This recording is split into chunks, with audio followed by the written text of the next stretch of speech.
WLTH, folks. Yeah. That's Code MD. Code MD, too. My guy, Frank Russell. Originally from Hammond, grew up in Gary, and has just blown up the whole fusion jazz world with this latest album, Circle Without End. Right. None other than Frank Russell is on Think Tank. Brother Frank, welcome to the show. Hello, Teddy the Tank. I'm back on. Every time they take me off, I keep bringing me back. Got to do it, man. You know? Yeah. That song sounded very familiar. Yeah, oddly familiar. I wonder who that was by. Man, oh man, I'm telling you, that CD release party by Frank Russell, folks, it was really, really something special. That man was smoking and kicking and delivering these songs for my brother that we affectionately call Rocky the Flying Squirrel when we were little kids in Hammond. How come you don't use that moniker, Rocky? No, man, that's for family and close friends. I want to keep my name that was given to me by my dad, man. His name. Right on, man. And keep that Frank Russell. There's 5 of us. One of us passed, and there's 4 left. Yeah. This is my grandson, so we're gonna keep that Frank Russell going.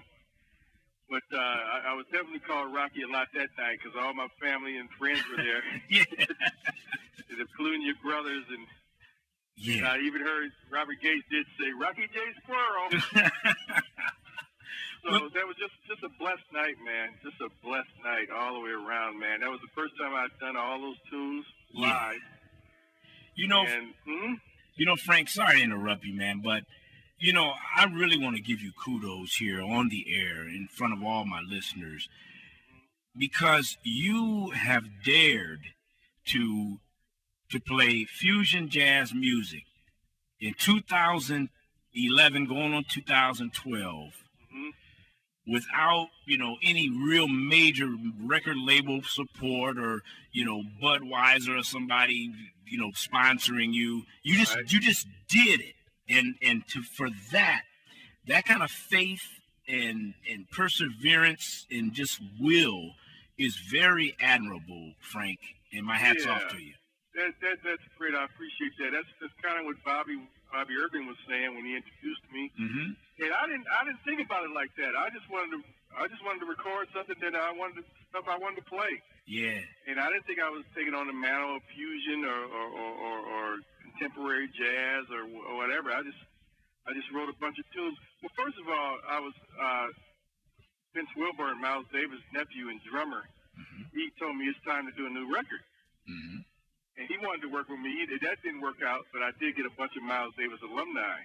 Yes, you did. And the album was kind of sanctioned by the Miles Davis estate, not formally. Yeah, unofficially. Unofficially, yeah. We're trying to get that formal thing happening, and Vince has been very, great behind the scenes and stuff, and advising, and now he thinks I ought to submit it for a Grammy. And I've heard a few people say that. And it just came out. That's a given, man. It should be. Yeah, we're going to definitely do that. So what a night, Teddy, huh? It was Goose something. Goose came. That's the first time he seen me play, man. Is that so? I'm pretty sure. See, we got the nicknames flowing here today. We got McClendon. Sorry, yeah, we go by our names when we were little. Yeah, Goose was there and D was there. My brother Dwayne came from Arizona. Yeah, man. Now, that ain't nothing but love. That's love. He made I told Gerard, I said, dude, your brother coming from Arizona, you better come from wherever you live on the north side, or wherever you live. And we got his wife came, and man, they've been such big proponents for me on their Facebook page. They blew me up for a week. Yes, they did. Both of them. Yes, they did. They were impressed, man. Rob said, Rock, I can't stop playing this record. Yeah. We're obsessed. Yeah. And that's oh my God, that's what I wanted. Yeah. And then when I brought it to you, you heard it before anybody. That's right. And I want to let the listeners know that this guy he's just not the thinker, but he's also a musical connoisseur. Musically. Connoisseur. So he knows what he listens to. Yes, indeed. We grew up around that. His dad and my dad. That's right. And you know something? You know what I found? And I don't know if I'm going to see if I can find Dwayne's as well as mine, because that'll be similar to something that you would treasure as well. You know, I found some sheet music from Mr. Sherwood. Oh, my. When we took lessons together, right? Oh, my God. You got to send me that. Yeah. I would have put that on my record. Well, you know what I put on the record. I'm sure you told your listeners. Yes, indeed. Just to refresh their memory, Brother Frank Russell put my father's reel-to-reel tape recorder on one of his publicity photos in his liner notes, and the family was deeply honored by well, that. It's not just on the publicity; it's in the CD. Well, all right then. It's in the CD. Yes, sir.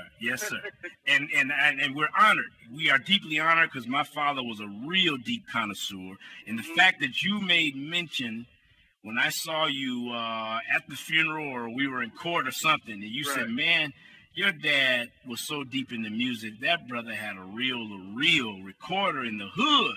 And yeah, it was the best sounding thing. I didn't know nothing about no stereo or nothing. We had a closing play that we were just ecstatic about. Yeah. And then to hear this stereo thing, I'd never forget that, man. I might have been 6 or 7. Yeah. We were little kids, man. I was little. Yeah. I mean, the reel-to-reel was up on the, what do you call that? Kind of, they holds the stuff. The component cabinet or whatever, yeah. And it was tall as me. Yeah. No doubt. And then just the fact that affected you so much, I said, man, let's get this reel to Rocky here. And I did not know you were going to put it on your album, man. Well, that's how God works. Yeah. That's how the Lord works, man. And I'm finding that out. All these tunes that and you saw how emotional I was. I don't know from stage. I got kind of clapped a lot. You were very emotional, and you know, on the surface you don't look like an emotional guy. Right, that's what everybody says. But my sensitivity is so deep. Yeah, Teddy, and I don't think I'd be the musician I am if I didn't, man. If I wasn't like that. True. You know, so that's odd you say that, because my whole show today was about music and how a lot of new artists miss the depth of it, and they miss the vulnerability. Right. They're afraid to be vulnerable to deeper feelings. If you capture that, you captured the essence of the Lord, man. Amen.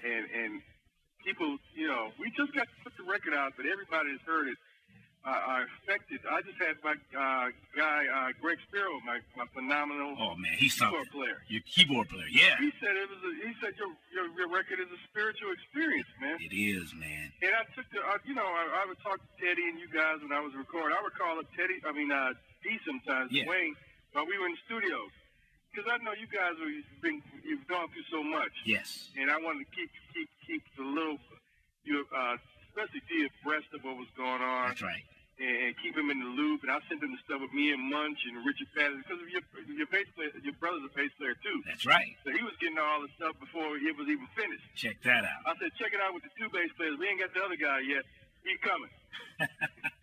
That's Richard Patterson. So I was utilizing this to help both our families go through these trying times, man. Yes, sir. And you know, all the stuff my dad went through, and so the record is really dedicated to a lot of the family members. And for me to be playing that stuff the first time in front of an audience, Teddy, I was not aware that it was going to have that effect on me. Man, it was huge. It was really something special, man. Mm-hmm. I mean, I know I noticed 1 or 2 of the videos from it.